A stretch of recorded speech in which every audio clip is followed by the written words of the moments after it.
Assalamualaikum warahmatullahi wabarakatuh. Perkenalkan, kami dari kelompok 5 Hygiene Industri akan mempresentasikan hasil kerja kami yang berjudul radiasi. Untuk kesempatan pertama, saya persilakan Saudari Ulfa Ayu Lestari. Pertama, pendahuluan. Pemanfaatan tenaga nuklir secara positif dapat meningkatkan kesejahteraan dan kemakmuran rakyat, serta turut mencerdaskan kehidupan bangsa dan meningkatkan kualitas sumber daya manusia. Tenaga nuklir di samping mempunyai manfaat yang cukup besar dalam berbagai aplikasi di bidang industri, di bidang pertanian, kesehatan, hidrologi, energi, pendidikan, dan penelitian, juga mempunyai potensi bahaya yang cukup besar, sehingga pemanfaatan itu harus berwawasan keselamatan, yaitu dengan peraturan yang ketat dan dilaksanakan dengan seksama, serta dilakukan pengawasan agar potensi itu tidak menjadi kenyataan. Pada abad ke-20, perhatian bangsa-bangsa di dunia semakin tertuju terhadap hak asasi manusia, demokrasi, lingkungan hidup, dan lain-lain. Kepedulian manusia terhadap lingkungan hidup semakin meningkat setelah diselenggarakannya konferensi tingkat tinggi atau KTI Bumi Rio de Janeiro di Brasil pada tahun 1992 dan dikembangkannya berbagai konferensi dan protokol sebagai kesempatan antar negara di bidang lingkungan hidup.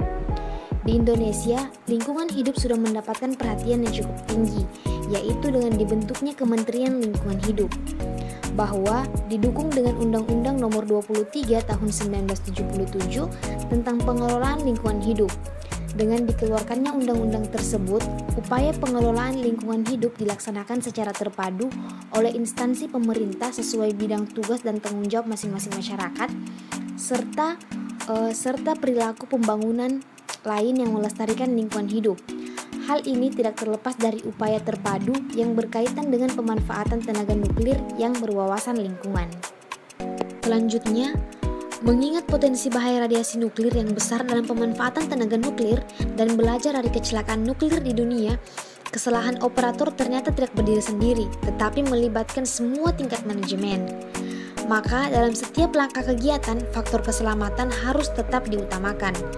Oleh karena itu, budaya keselamatan merupakan suatu hal yang terpenting sehingga harus menjadi sasaran yang ingin diwujudkan dalam pemanfaatan tenaga nuklir, yaitu sikap mental seluruh jajaran perusahaan atau instansi dari pejabat tertinggi sampai dengan pekerja paling rendah. Ketentuan keselamatan kerja terhadap radiasi yang diatur dalam peraturan yang berlaku secara internasional, yaitu ketentuan yang diterbitkan oleh Badan Tenaga Atom Internasional atau International Komisi Energi Agency yang direkomendasikan dan dikeluarkan oleh Komisi Internasional tentang Proteksi Radiasi atau International Commission on Radiological Protection. Sistem pembatasan dosis oleh seseorang yang direkomendasikan oleh Komisi Internasional tentang Proteksi Radiasi didasarkan oleh 3 asas. Yang pertama, justifikasi, yang kedua, optimisasi, dan yang ketiga, limitasi. Baik, Assalamualaikum warahmatullahi wabarakatuh. Di sini saya akan melanjutkan presentasi teman saya. Radiasi pengion adalah gelombang elektromagnetik dan partikel-partikel bermuatan yang karena energi yang dimilikinya mampu mengionisasi media yang lainnya. Radiasi non-pengion adalah gelombang elektromagnetik yang mempunyai panjang gelombang dari 100 nanometer dengan energi sangat rendah sehingga tidak dapat mengionisasi media yang ada dalamnya. Media listrik adalah radiasi non-pengion yang berasal dari kabel benda bermuatan listrik. Medan magnet listrik adalah radiasi non-pengion yang berasal dari antara 2 tegangan listrik yang dialiri oleh listrik. Radiasi medan listrik adalah radiasi non-pengion yang berasal dari suatu benda yang bermuatan listrik. Pengamanan dampak radiasi atau disebut PDR adalah upaya perlindungan kesehatan masyarakat dari dampak radiasi melalui promosi dan pencegahan risiko atau bahaya radiasi melalui kegiatan pemantauan, investigasi, dan mitigasi pada sumber media, lingkungan, dan manusia yang terpajan bahan atau alat yang mengandung radiasi. Langsung saja, di sini saya akan melanjutkan pemaparan materi dari teman saya. Pemantauan adalah pengamatan secara terus-menerus terhadap perkembangan kegiatan-kegiatan atau tindakan dan keadaan yang terdapat setelah usaha tindak lanjut dari pemeriksaan. Investigasi adalah kegiatan penyelidikan yang mencangkup upaya pengumpulan data, analisis, dan penyebarluasan data terhadap kejadian luar biasa, baik penyakit maupun pencemaran lingkungan, serta kejadian keracunan guna menetapkan penyebab timbul dan penyebaran kejadian, serta memberikan rekomendasi untuk upaya pencegahan. Mitigasi adalah upaya tindak lanjut dari investigasi guna perbaikan agar kasus atau kejadian tidak terulang kembali. Nilai ambang batas atau NAB adalah standar faktor tempat kerja yang dapat diterima tenaga kerja tanpa mengakibatkan penyakit atau gangguan kesehatan dalam pekerjaan sehari-hari untuk waktu tidak melebihi 8 jam atau 40 jam per minggu. Radiasi frekuensi radio atau gelombang mikro adalah radiasi elektromagnetik dengan frekuensi 30 kHz sampai 300 GHz.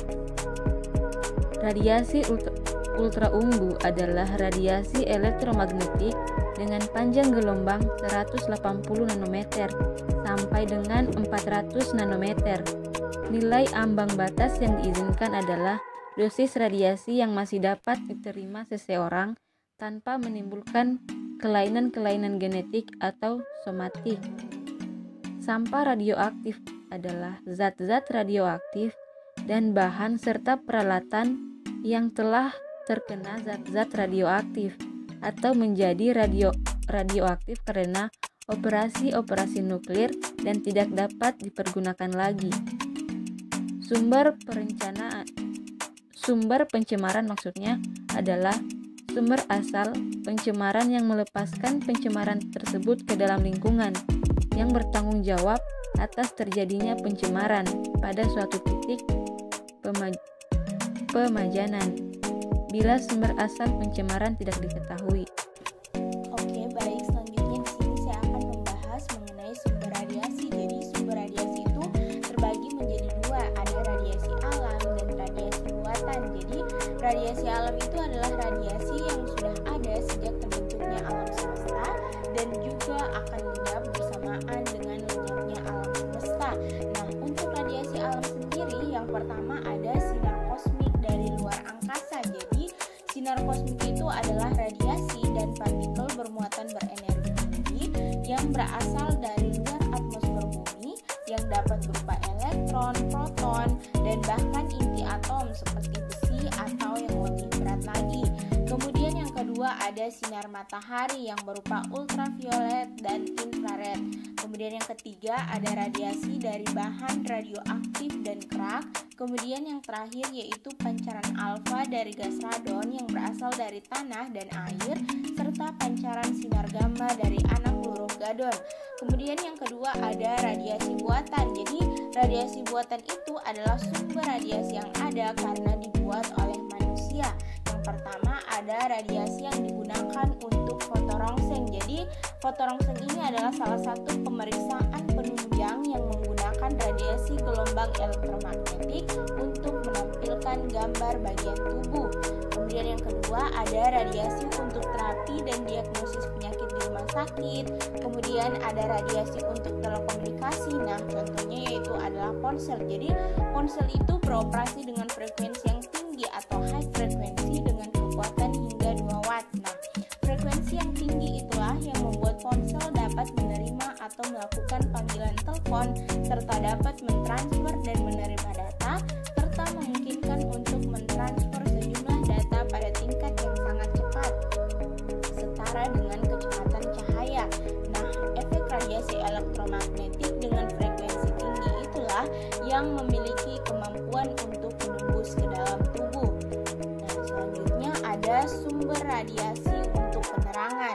Kemudian ada radiasi dari jaringan listrik tinggi dan yang terakhir yaitu radiasi dari penggunaan peralatan elektronik rumah tangga. Assalamualaikum warahmatullahi wabarakatuh.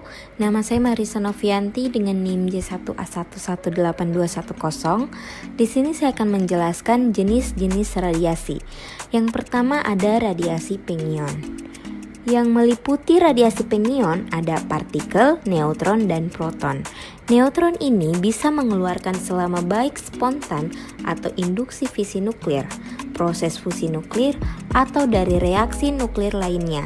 Ia tidak mengionisasi atom dengan cara yang sama, bahwa partikel bermuatan seperti proton dan elektron tidak menarik elektron karena neutron tidak memiliki muatan. Selanjutnya foton. Radiasi foton dapat dibagi menjadi dua, yakni radiasi gamma dan radiasi X-ray. Radiasi X-ray mirip dengan radiasi gamma, dengan perbedaan utama adalah radiasi X-ray berasal dari ketika elektron dengan level energi yang tinggi berpindah ke level energi yang lebih rendah. Ini mengakibatkan energi berlebih yang dimiliki oleh elektron tersebut dipancarkan.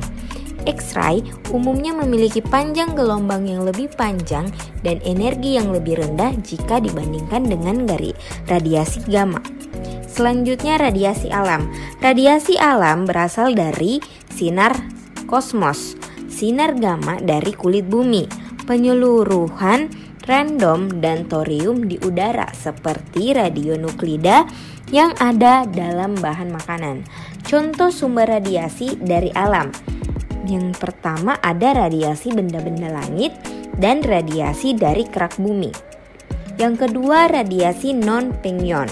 Yang meliputi radiasi ini ada radiasi medan listrik dan magnet listrik seperti alat rumah tangga, elektronik, pemanas di pengecoran, pengecoran logam, dan jaringan tenaga listrik. Selanjutnya gelombang radio seperti pemancar UHF, stasiun utama, stasiun satelit bumi, dan mesin pengelas PVC. Yang terakhir, radiasi optik meliputi ultraviolet dan inframerah. Baik, di sini saya akan melanjutkan pemaparan materi dari teman saya tentang kategori paparan radiasi. Yang pertama itu gelombang mikro. Gelombang elektromagnetik mikro adalah 1 mm sampai 300 cm. Frekuensinya antara 0,1 GHz sampai 300 GHz. Kegunaan gelombang mikro antara lain untuk gelombang radio, televisi, radar, atau telepon.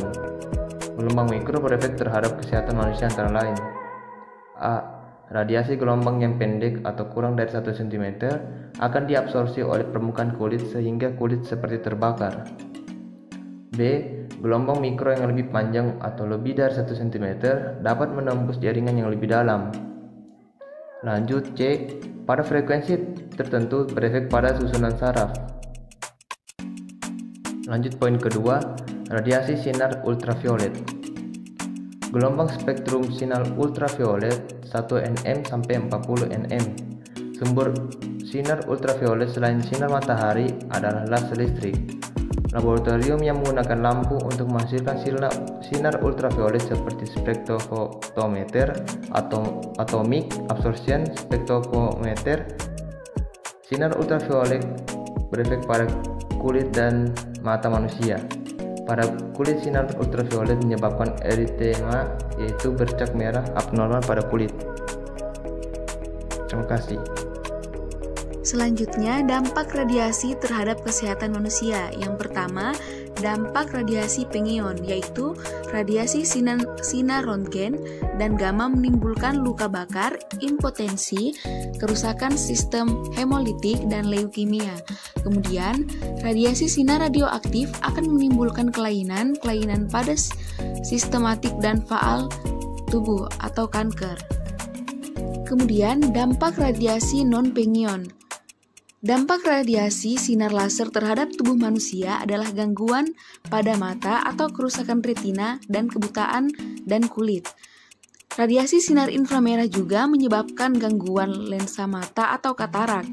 Radiasi sinar ultraviolet atau pengelasan suhu tinggi, lampu pijar, dan sinar matahari menyebabkan konjungtivitas fotoelektrika.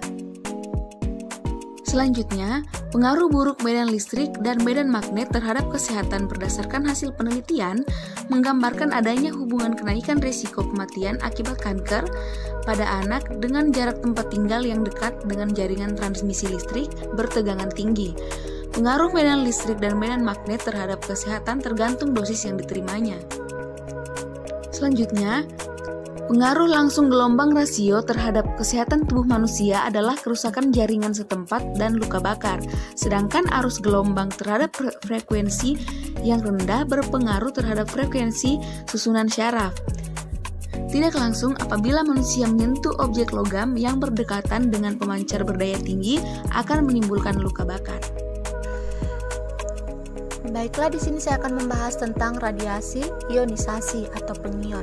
Radiasi ionisasi merupakan gelombang elektromagnetik atau besar 10 ke 5 yang dapat melepaskan elektron sehingga merusak ikatan-ikatan kimia di jaringan tubuh.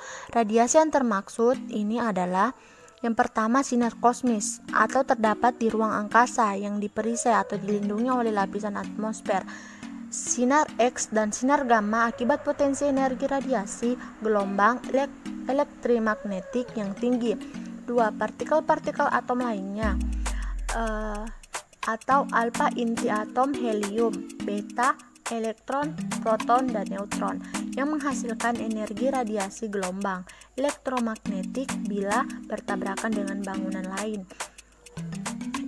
Intensitas risiko gangguan kesehatan akibat radiasi ionisasi bergantung cara masuk radiasi tersebut ke tubuh dan jenis sinar radiasi partikel alfa paling mudah ditahan dengan perisai, sedangkan partikel gamma dan sinar X lebih sukar. Peralatan untuk mengukur dosis radiasi seperti kamar ionisasi pipa, Gauge-Muller, meja sintilasi, dan meja proporsional. Peralatan lain yang sederhana tetapi dapat memberikan indikasi dosis yang akurat adalah film backlight, dosimeter, termoluminescent atau TLD, dan dosimeter ionisasi. Gangguan kesehatan akibat radiasi ionisasi. Yang pertama, stokastik. Berat ringan efek radiasi tidak bergantung pada dosis absorpsi, maka tidak memiliki nilai ambang batas. Misalnya, karsinoma, efek mutagenik, teratonik. 2. Non-stokastik atau deterministik. Berat tinggi atau progresinya tergantung pada dosis absorpsi dalam memiliki nilai ambang batas. Upaya pencegahan dilaksanakan dengan mempertimbangkan 3 unsur penting, yaitu yang pertama, waktu dosis panjangan merupakan hasil kelipatan dari konsentrasi dan waktu makan. Dengan mengurangi waktu pajanan praktis akan mengurangi dosis. 2. Jarak semakin jauh, jarak sumber radiasi, intensitas pancaran radiasi makin kecil, maka dengan menggunakan peralatan pengendalian jarak jauh akan sangat berguna untuk mengurangi dosis pajanan. 3. Perisai berbagai macam bahan. Perisai dapat mengabsorpsi jenis pancaran radiasi yang berbeda karena tisu dapat menangkal pancaran radiasi partikel alfa, lempeng timbal atau barium tembok bata. Untuk radiasi sinar X dan gamma, sedangkan air merupakan penangkal radiasi partikel neutron. Oleh karena itu, air sebagai penangkal radiasi partikel neutron yang dihasilkan dari pecahan atau uranium di pembangkit stasiun atom. Assalamualaikum warahmatullahi wabarakatuh. Perkenalkan, nama saya Megawati dengan NIM J1A118182. Di sini saya akan menjelaskan tentang radiasi tanpa ionising. Radiasi gelombang elektromagnetik yang tidak memiliki cukup kekuatan untuk menyebabkan ionisasi, tetapi hanya dapat menimbulkan vibrasi dan rotasi molekul disebut radiasi tanpa ionisasi. Yang termasuk dalam radiasi tanpa ionisasi yang pertama yaitu frekuensi radio. Kemudian ada microwave atau gelombang mikro radiofrekuensi tinggi. Kemudian ada inframerah atau termasuk sinar laser dan radiasi tampak. Yang pertama yaitu kita akan bahas tentang microwave dan mikro radiofrekuensi atau RV tinggi. Pajanan gelombang mikro radiofrekuensi atau RV tinggi Gambarannya seperti cedera yang diakibatkan oleh efek termal. Radiasi pada frekuensi lebih kecil dari 15 MHz sukar diabsorpsi dan tidak mungkin dapat menyebabkan kerusakan termal yang bermakna. Sedangkan radiasi microwave atau gelombang mikro, radio frekuensi 2,45 GHz dapat membakar jaringan tubuh, seperti efek termal lainnya. Jaringan tubuh yang terbakar ditandai dengan denaturasi protein dan nekrosis jaringan pada lokalisasi pajanan. Dimanifestasikan sebagai reaksi inflamasi dan membentuk jaringan perut. Resiko cedera termal bertambah seiring dengan semakin tingginya intensitas radiasi dan semakin dekat jarak ke sumber radiasi. Yang pertama, efek klinis. Induksi termal pada lokasi pajanan menyebabkan gambaran luka bakar dengan destruksi jaringan superfisial dan profunda. Pada mata, efek pemanasan pada cairan bilik mata atau aqueous humor yang menyebabkan katarak atau cedera pada retina. Pada genitalia dapat menyebabkan cedera pada testis. Yang kedua, pencegahan. Pencegahan radiasi microwave dan radio frekuensi tinggi lainnya dapat dilakukan dengan mengatur jarak yang memadai dari sumber radiasi, mengurangi durasi pajanan, menggunakan perisai logam dan memelihara peralatan dengan baik dalam upaya mencegah kebocoran sambungan. Kemudian yang berikutnya kita akan membahas tentang inframerah. Inframerah merupakan gelombang elektromagnetik yang terletak di antara radiasi, gelombang mikroradiofrekuensi atau RV, dan radiasi tampak. Sinar laser termasuk dalam kelompok ini. Efek klinis gelombang ini merupakan induksi termal pada pajanan. Pencegahan radiasi inframerah dilakukan dengan menggunakan perisai terhadap sumber panas pada kulit dan mata, serta merantau derajat pajanan. Yang berikutnya ada radiasi tampak. Radiasi tampak merupakan gelombang elektromagnetik yang terletak di antara radiasi gelombang inframerah dan ultraviolet. Seperti radiasi tanpa ionisasi lainnya, efek klinis juga merupakan induksi termal pada lokasi pajanan. Oleh karena itu, organ yang paling sensitif untuk terkena radiasi adalah mata. Untuk jenis panjang gelombang ini, retina merupakan bagian mata yang paling sensitif sehingga dapat mengakibatkan terjadinya destruksi fotokimia pada retina yang disebut solar retinitis. Selanjutnya, untuk review jurnal nasional, kita mengambil judul Penerapan Manajemen Keselamatan Radiasi di Instalasi Radiologi Rumah Sakit oleh Tridiana Sari dan Heri Kusyanto. Nah, jurnal ini telah direview oleh Tony Alfitwijaya, Megawati, Siti Fatima Az-Zahra, dan Armelani Anggraini. Tujuan penelitian. Penelitian ini bertujuan untuk mengetahui gambaran penerapan manajemen keselamatan radiasi pada instalasi radiologi RSUD Ungaran. Yang kedua, populasi dan sampel. Petugas instalasi radiologi RSUD Ungaran dengan 3 orang informan, yaitu petugas pendeteksi radiasi, fisikawan medis, dan radiografer. Metode penelitian. Jenis penelitian ini menggunakan metode deskriptif kuantitatif dengan teknik pengambilan data, observasi, dan wawancara. Selanjutnya, untuk langkah-langkah penelitian, yang pertama ada pengambilan data observasi dan wawancara kepada 3 informan yang meliputi petugas proteksi radiasi, fisikawan medis, dan radioakrif, serta studi dokumentasi.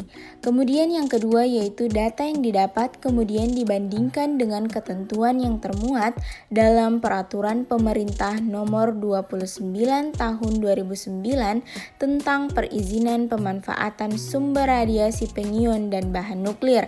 Selanjutnya yaitu Peraturan Pemerintah Nomor 33 Tahun 2007 Keselamatan Radiasi Pengion dan Keamanan Sumber Radioaktif dan Perka Bapeten Nomor 8 Tahun 2011 Keselamatan Radiasi dalam Penggunaan Pesawat Sinar X Radiologi, Diagnosis, dan Intervensional.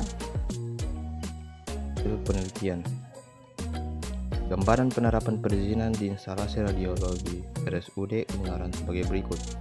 Berdasarkan hasil observasi, wawancara, dan studi dokumentasi yang dilakukan peneliti di instalasi radiologi RSUD Ungaran diperoleh hasil penerapan perizinan yang terdiri atas satu komponen. Diketahui bahwa untuk komponen perizinan 1 poin sebanyak 1 poin atau 100% telah terpenuhi, yaitu instalasi memiliki surat izin pemanfaatan tenaga nuklir dengan sumber radiasi Pengion dari Kepala Bapeten dengan merek pembangkit radiasi Pengion Siemens Multi X-Swing tipe 135-30-55R dengan nomor seri 3126 berlaku sampai dengan 4 Mei 2017.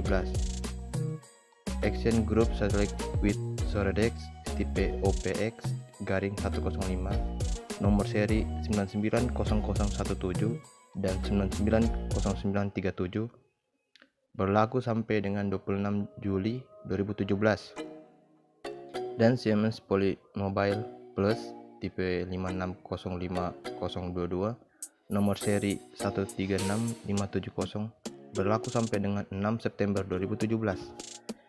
Gambaran penerapan persyaratan manajemen di instalasi radiologi RSUD Ungaran sebagai berikut. Berdasarkan hasil observasi, wawancara, dan studi dokumentasi yang dilakukan peneliti di instalasi radiologi RSUD Ungaran diperoleh hasil penerapan persyaratan manajemen yang terdiri atas 5 komponen atau 26 poin. Diketahui bahwa untuk komponen penanggung-jawaban keselamatan radiasi 8 poin sebanyak 6 poin atau 75% telah terpenuhi dan sesuai dengan standar Perka Bapeten nomor 8 tahun 2011 pasal 12 ayat 1, 3A, 3B, 3D, 3E, dan 3F. Gambaran penerapan persyaratan proteksi di instalasi radiologi RSUD Ungaran sebagai berikut. Berdasarkan hasil observasi, wawancara, dan studi dokumentasi yang dilakukan peneliti di instalasi radiologi RSUD Ungaran diperoleh hasil penerapan persyaratan proteksi yang terdiri atas 4 komponen atau 8 poin. Diketahui bahwa untuk komponen justifikasi penggunaan pesawat Sinar X 1 poin sebanyak 1 poin atau 100% telah terpenuhi dan sesuai dengan standar Perka Bapeten nomor 8 tahun 2011 pasal 26. Lanjut, gambaran penerapan persyaratan teknik di instalasi radiologi RSUD Ungaran sebagai berikut. Berdasarkan hasil observasi, wawancara, dan studi dokumentasi yang dilakukan peneliti di instalasi radiologi RSUD Ungaran diperoleh hasil penerapan persyaratan teknik yang terdiri atas 3 komponen atau 8 poin. Diketahui bahwa untuk komponen pesawat Sinar X 2 poin sebanyak 2 poin atau 100% telah terpenuhi dan sesuai dengan standar Perka Bapeten nomor 8 tahun 2011 pasal 42 ayat 1 dan 2. Gambaran penerapan verifikasi keselamatan di instalasi radiologi RSUD Ungaran sebagai berikut. Berdasarkan hasil dari observasi, wawancara, dan studi dokumentasi yang dilakukan peneliti di instalasi radiologi RSUD Ungaran diperoleh hasil penerapan verifikasi keselamatan yang terdiri atas 3 komponen atau 5 poin. Diketahui bahwa untuk komponen pemantauan paparan radiasi 2 poin sebanyak 2 poin atau 100% telah terpenuhi dan sesuai dengan standar Perka Bapeten nomor 8 tahun 2011 pasal 59 ayat 1 dan 2. Jadi, penerapan manajemen keselamatan radiasi dalam penggunaan pesawat Sinar X di instalasi radiologi RSUD Ungaran Kabupaten Semarang tahun 2016 ini disimpulkan bahwa dari 5 variabel yaitu perizinan, persyaratan manajemen, persyaratan proteksi, persyaratan teknik, dan verifikasi keselamatan dari 16 komponen atau 48 poin yang dibahas, sebanyak 29 poin atau 60,42% terpenuhi dan sesuai dengan standar atau peraturan. Sebanyak 10 poin atau 20,83% terpenuhi tetapi belum sesuai dengan standar atau peraturan. Sebanyak 9 poin atau 18,75% tidak terpenuhi oleh instalasi radiologi RSUD Ungaran. Kelebihan dan kekurangan dari Jurnal Nasional Penerapan Manajemen Keselamatan Radiasi di Instalasi Radiologi Rumah Sakit.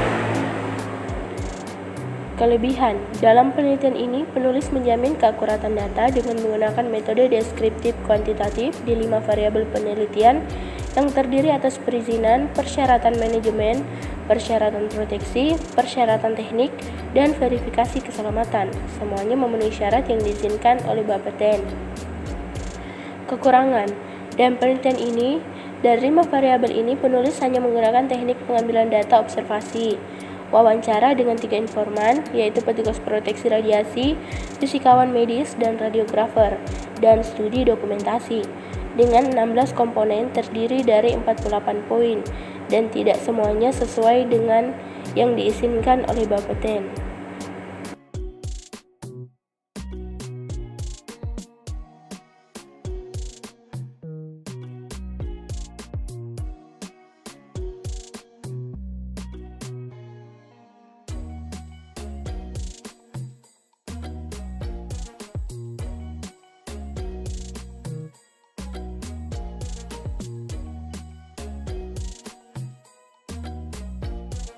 Assalamualaikum warahmatullahi wabarakatuh. Saya Marisa Novianti dengan NIM J1A1182110. Nah, tujuan penelitian untuk mengetahui pengaruh kemoterapi adjuvan plus radiasi untuk kanker endometrium tingkat lanjut lokal. Populasi dan sampel. Populasi yang diambil dari peneliti adalah wanita yang berusia 18 tahun atau lebih tua dan menjalani operasi stadium 3 atau 4A karsinom endometrium, serta sampelnya adalah 813 orang wanita berusia 18 tahun atau lebih yang menjalani operasi. Selanjutnya, metode penelitian. Metode yang kami gunakan dalam penelitian ini adalah kami menguji apakah 6 bulan berbahan dasar platinum kemoterapi plus terapi radiasi atau kemoradioterapi, perawatan dengan lebih lama kelangsungan hidup bebas kambuh atau titik akhir primer dari 6 siklus kombinasi kemoterapi sendiri pada pasien dengan karsinoma endometrium stadium 3 atau 4A. Ujung kedua poin termaksud kelangsungan hidup secara keseluruhan, efek toksik akut dan kronis, dan kualitas hidup. Selanjutnya akan dilanjutkan kepada teman saya. Baik, di sini saya akan melanjutkan presentasi saya mengenai langkah-langkah penelitian dari hasil review jurnal kelompok kami. Yang pertama, dalam uji coba fase 3, cara acak ini mengenakan wanita yang usia 18 tahun atau yang lebih tua dan yang menjalani operasi stadium 3 atau 4 enkarsinoma endometrium. Kedua, menguji apakah 6 bulan berbahan dasar platin kemoterapi plus terapi radiasi perawatan dengan lebih lama kelangsungan hidup bebas kambuh atau titik akhir primer dari 6 siklus kombinasi kemoterapi sendiri pada pasien dengan karsioma endometrium stadium 3 atau 4A. Yang ketiga, dari 813 yang tercatat, 736 memenuhi syarat dan memenuhi analisis kelangsungan hidup bebas kambuh.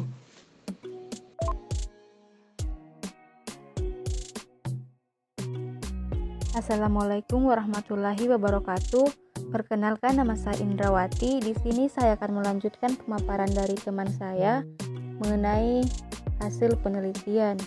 Dari 813 pasien yang tercatat, 736 memenuhi syarat dan memenuhi dalam analisis kelangsungan hidup bebas kambuh. Dari pasien tersebut, 707 menerima secara acak intervention atau 346 menerima kemoradioterapi dan 361 menerima kemoterapi saja. Periode tindakan lanjut rata-rata adalah 47 bulan. Pada usia 60 bulan, Kaplan-Meier perkiraan proporsi pasien yang hidup dan bebas kambuh adalah 59%. 59% yakin Dance interval 53 sampai 65 pada kelompok kemoradioterapi dan 85% atau 95% CL 53 hingga 64 pada kelompok kemoterapi saja atau rasio hazard 0,90 bagi 90%, Cl 0,74 hingga 1,10. Pasien dan tidak lanjut pendaftaran di akhir dengan 813 pasien. 77 adalah hasil tidak memenuhi syarat, paling sering karena stadium kanker yang tidak terdapat atau kurang patodokumentasi logis. Selain itu, 29 orang memenuhi syarat pasien tidak terpenuhi dirawat, dengan 24 diantaranya telah ditugaskan ke kelompok kemoradioterapi.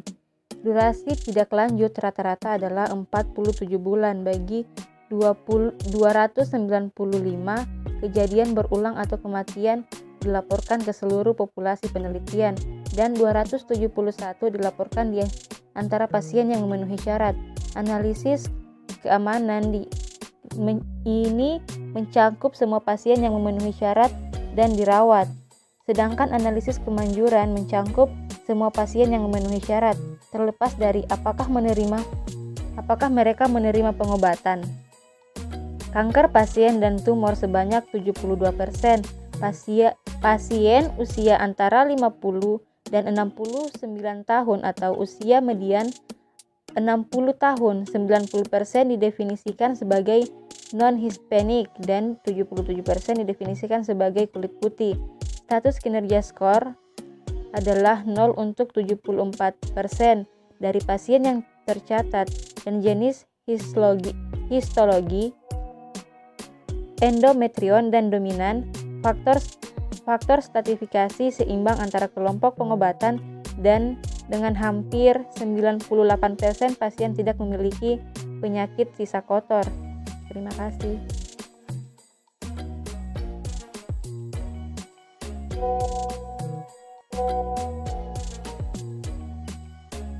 Kelebihan. Dalam penelitian ini penulis menjamin keakuratannya dan kelengkapan data dan untuk ketetapan dari uji coba ke protokol, percobaan perawatan dibayar oleh asuransi kesehatan dan uji coba didukung oleh National Cancer Institute Care. Semua pasien terdaftar melalui Onkologi Institut Kanker Nasional Jaringan Pendaftaran Pasien.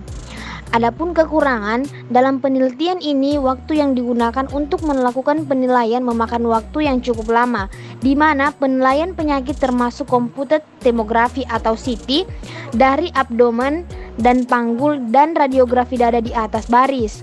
Akhir pengobatan setiap 6 bulan selama 2 tahun pertama, lalu setiap tahun hingga 5 tahun, sehingga penilaian termasuk pencatatan yang merugikan acara dan pengobatan bersama, mantan fisika masi, dan pengujian hematologi dan kimia pada jadwal yang sama. Baik, itulah tadi penjelasan dari kelompok kami mengenai radiasi. Jika ada salah kata, mohon dimaafkan lebih dan kurangnya. Wabillahi taufiq wal hidayah. Wassalamualaikum warahmatullahi wabarakatuh.